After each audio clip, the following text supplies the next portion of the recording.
that we had in mind for this conversation was that JSD and I would have a cordial conversation, and then we'll have a polite handover, and we'll take some question and answers.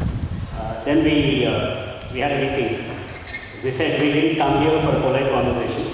We came here for the fire, right, for the Agni. And I think what he served us is just what was expected. In another circumstance, on another day, we would have probably had an opening like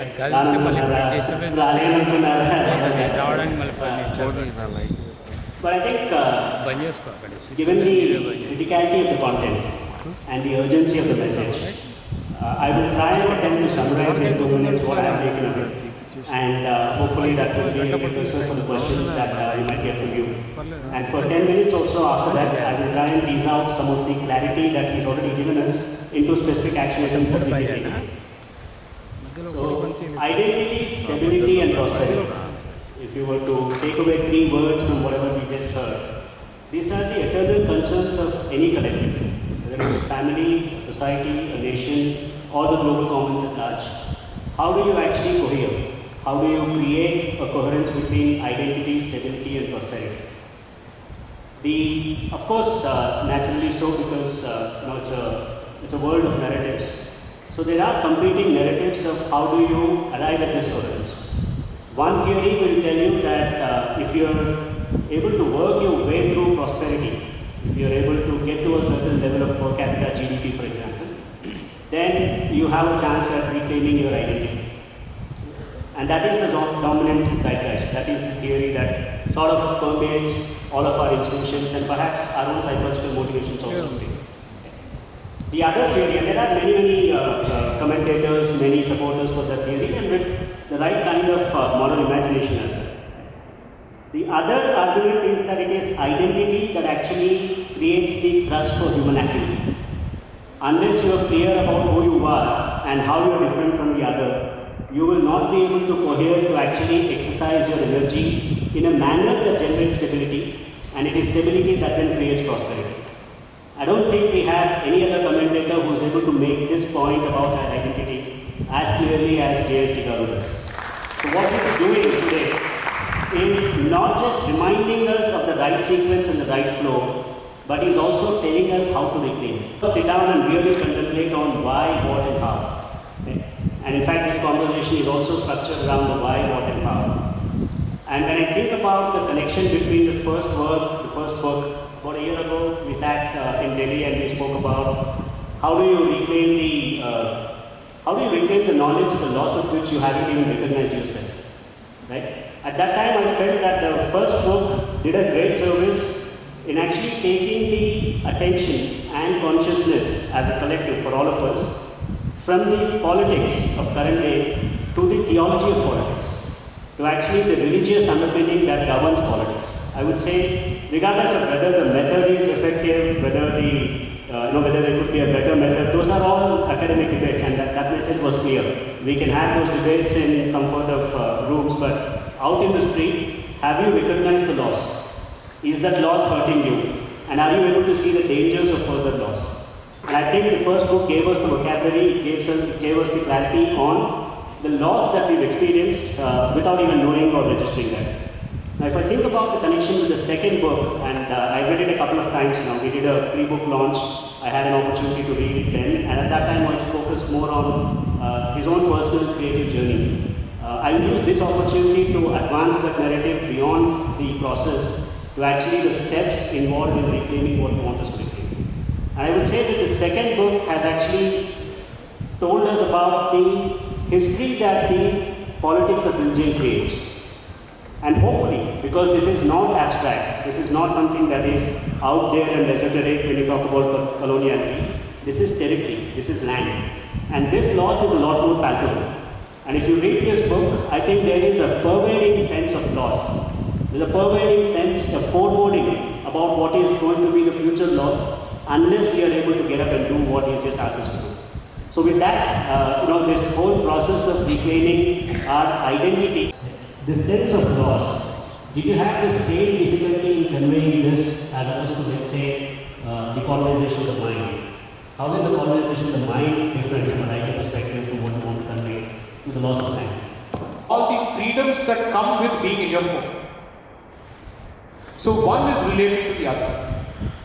And therefore, when you're looking at loss of land, you're not looking at loss of territory or loss of resource, you're looking at a loss of space, which is different from territory or land. Because space has a very clear connotation to say it has a specific context. And the context is your ability to practice your way of life in a manner you have been doing so for thousands of years. That is the connection between loss of culture and the loss of land. So, I'll give you a simple example. Barely about 3-4 years ago is when I was instructed, directed and seriously asked to practice Nitya Karma once more. Now when you are at home, your ability to practice Nitya Karma is better because there's a set system. You need the asanas for it, you need the panchakarmas for it. You know exactly where the directions are for the morning, afternoon and the evening. And therefore, you are at home when you perform these very rituals at home. When you travel, the entire setting changes. First, you don't know the direction. Second, assume for a moment you're in a hotel room. Can you perform, let's say, in a hotel room, not knowing what it has been used for? It's an adult audience, so that's the question. Right? Third, if I carry the stuff around, then, let's say, from the use of the towels in the hotel to whatnot, every question I need to think about. So I need to be self-sufficient when I travel in order for me to practice this when I travel. Then you realize the value of home. Oh, at home I'm able to do all of these things. This is just one aspect, just one very limited aspect. So the first thing, whether it is the Zoroastrians or the Jews, experienced when they left their homes or when they were exiled, was they did not know how do I practice my culture when I'm kicked out because all my culture was rooted to the land that I was living in. You will not be able to relate to this better, but the NRS will be able to relate to this better because they're struggling, or at least they have struggled for 2 generations to understand how do I reconcile my livelihood realities with the cultural realities in order for me to practice the culture and take it there. Because my culture tells me that I'm tied to Bharatavarsha. How do I recreate the same sense of sanctity in a different place, which is not exactly Bharatavarsha?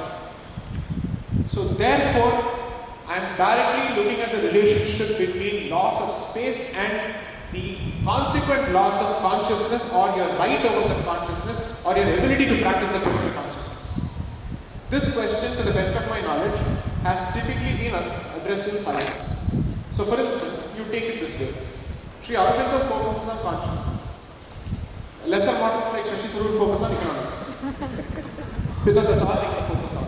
$45 trillion, so on and so forth. And even when you ask for Kohinoor, you're not saying, "Arey, this belongs to my Bhadragadi Devi who is from Warangal." You're saying it's Kohinoor, it belongs to Maharaja Ranjit Singh. At least you then talk about the fact that he built it to Jagannath Puri finally before he left. You're not even asking it from that perspective. Why? Because you're basically telling yourself, the moment I base my claim in the Hindu religion, I will be accused of fanaticism and therefore I cannot do this.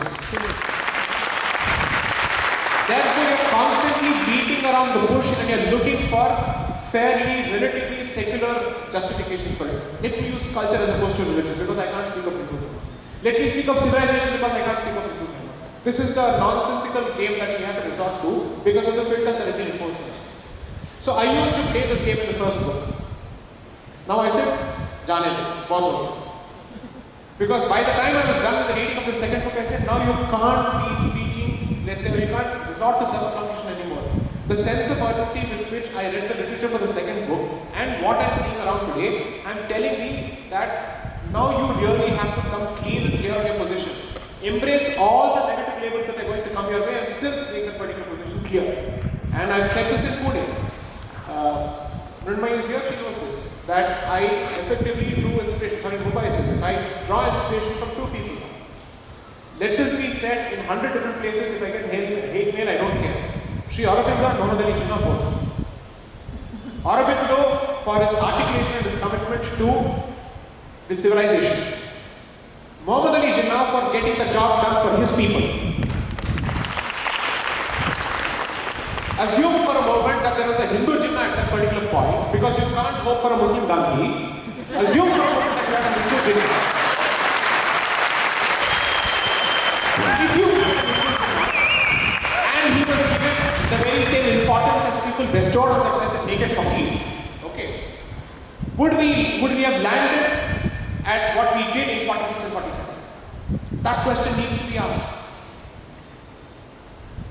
And here's the funny part. Each time you talk to youngsters, especially in the context of Kashmir and Bangladesh, violence is bad, violence is bad, violence is bad.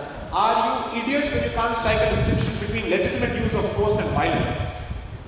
Violence basically means it has a negative character, it is unprovoked, it's unwarranted, it is expansionist in nature. It is meant to take away what doesn't belong to you. Force is the use of violence to protect yourself and defend what belongs to you. These are students of English who have studied English for 16 years. Their meaning of education is education. I need to know which convent has taught you this. Then please don't go to such convents, at least for that reason. This is fundamental language. This is how they let's say, conflict semantics. So, my entire journey, at least through the process of this book, apart from addressing questions of consciousness, is you basically tell yourself, India is better than Pakistan because we learned English, railways were built here, they gave us telegraph, oh, hail the Queen. Whereas his ability to create trouble for you inside, outside, around you, you completely lose sight of. His inability to be happy despite all of this is his own creation. That's a different issue. Because someone who's constantly filled with that kind of rage and hatred for others, even if he is happy temporarily by troubling the other, can never be at peace with himself. That is his nature.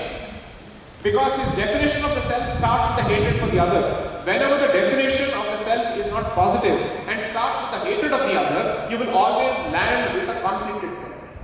That is why I keep insisting on creating a positive narrative for yourself first.